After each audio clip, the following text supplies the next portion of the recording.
नमस्कार, आप देख रहे हैं पंजाब केसरी में। आपके साथ हूं ज्योति शर्मा। उत्तराखंड के पुष्कर सिंह धामी की सरकार ने समान नागरिक संहिता यानी यूसीसी लागू करने के लिए बिल पेश किया है। इसे समान नागरिक संहिता उत्तराखंड 2024 बिल नाम दिया गया है। समान नागरिक संहिता का बिल अगर विधानसभा में पास हो जाता है तो इसे राज्यपाल के पास भेजा जाएगा। राज्यपाल के दस्तखत के बाद ही ये कानून बन जाएगा। इसके लिए समान नागरिक संहिता लागू करने वाला उत्तराखंड पहला राज्य बन जाएगा।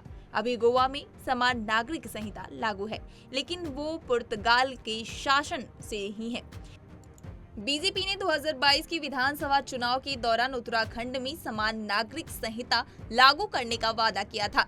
सरकार बनने के बाद धामी सरकार ने एक कमेटी बनाई है। कमेटी ने 2.5 लाख से ज्यादा सुझाव मांगे और उस आधार पर यूसीसी का ड्राफ्ट तैयार किया गया। कानून बनने के बाद ये सभी लोगों पर लागू हो जाएगा। हालांकि इस कानून के प्रावधान अनुसूचित जनजाति एसटी के लोगों पर लागू नहीं होंगे।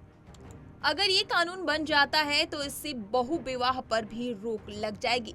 इतना ही नहीं, बिल में लिव इन रिलेशनशिप को लेकर भी सख्त प्रावधान है। इसके तहत लिव इन रिलेशनशिप में रहने वालों को भी अपना रजिस्ट्रेशन करवाना होगा। लिव इन रिलेशनशिप में रहने वाले या इसकी तैयारी करने वालों पर यूसीसी के बिल में नियम बनाए गए हैं। ये नियम सभी पर लागू होंगे, फिर चाहे वो उत्तराखंड का मूल निवासी हो या फिर ना हो। नियमों के मुताबिक लिव इन रिलेशनशिप में रहने वालों को जिले के रजिस्ट्रार के सामने इसको डिक्लेयर करना होगा। इतना ही नहीं, अगर इस रिलेशनशिप को खत्म करना चाहते हैं तो उसकी जानकारी भी देनी होगी। अब आपको बता दें कि रजिस्ट्रेशन कैसे होगा। लिव इन रिलेशनशिप में रहने वालों को जिले के रजिस्ट्रार के पास जाकर रजिस्ट्रेशन करवाना होगा। ऐसे रिलेशनशिप में रहने वाले 21 साल से कम उम्र के लड़के लड़कियों को रजिस्ट्रेशन के लिए माता पिता की सहमति लेनी होगी। अगर कोई कपल बिना किसी सूचित के 1 महीने से ज्यादा लिव इन में रह जाता है तो उन्हें 3 महीने की जेल की सजा और 10,000 रुपए का जुर्माना लगाया जा सकता है। रजिस्ट्रेशन के लिए दी गई जानकारियों को संबंधित पुलिस थाने की प्रभारी को भेजी जाएगी। थाना प्रभारी चेक करेंगे कि जानकारी सही है या नहीं। रजिस्ट्रेशन के दौरान अगर गलत जानकारी दी जाती है तो दोषी पाए जाने पर 3 महीने की जेल या 25,000 रुपए का जुर्माना या दोनों की सजा हो सकती है। लिव इन रिलेशनशिप के रजिस्ट्रेशन के लिए भी कुछ कायदे कानून बनाए गए हैं। बिल के मुताबिक ऐसे लिव इन रिलेशनशिप का रजिस्ट्रेशन नहीं होगा या उसे वैध नहीं माना जाएगा अगर दोनों के बीच पारिवारिक संबंध या खून का रिश्ता है। इनके अलावा अगर दोनों में से कोई एक नाबालिग है तो उसे भी वैध नहीं माना जाएगा। अगर दोनों में से कोई एक पहले से शादीशुदा है तो वो लिव इन में किसी के साथ रह रहा है तो उस पे अवैध मानी जाएगी। लिव इन रिलेशनशिप को वैध तभी माना जाएगा जब दोनों पार्टनर की इसमें सहमति हो।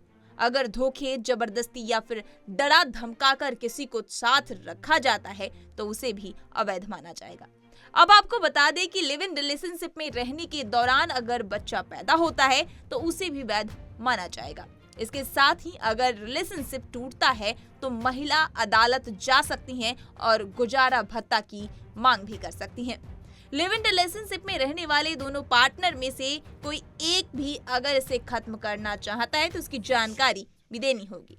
बिल के मुताबिक दोनों पार्टनर या दोनों में से एक को लिव इन रिलेशनशिप को खत्म करना चाहता है तो उसे इसलिए डिक्लेरेशन देना होगा। लिव इन रिलेशनशिप में रहने वालों की उम्र 21 साल से कम है तो उसे खत्म करना चाहते हैं तो रजिस्ट्रार इसकी जानकारी उनके माता पिता या फिर गार्जियन को देनी होगी। अब आपको बता दें कि 18 साल पहले सुप्रीम कोर्ट ने एक फैसले में साफ किया था कि बालिग होने के बाद व्यक्ति किसी के साथ रहने या शादी करने के लिए आजाद है। सुप्रीम कोर्ट के इसी फैसले से लिव इन रिलेशनशिप को कानूनी मान्यता मिल गई थी।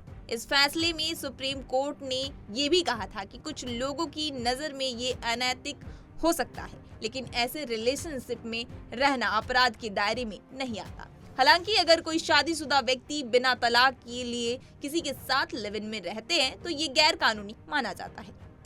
लेकिन पिछले साल पंजाब हरियाणा हाई कोर्ट ने एक मामले में फैसला दिया था कि शादीशुदा होने के बावजूद लिव इन में रहना कोई जुर्म नहीं है। इससे भी फर्क नहीं पड़ता कि पुरुष ने तलाक की प्रक्रिया शुरू की है या नहीं। 2013 के इंदिरा शर्मा बनाम बीवी शर्मा के मामले में सुप्रीम कोर्ट ने लिव इन रिलेशनशिप से जुड़ी गाइडलाइन दी थी। इसमें बताया था कि लिव इन रिलेशनशिप तभी कहलाएगा जब एक महिला और पुरुष लगातार लंबे समय तक साथ रहे हों।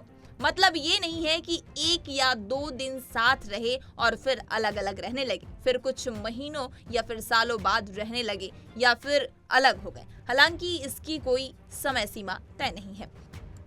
खबरों का सिलसिला लगातार जारी है। देखते रहिए पंजाब केसरी। नमस्कार।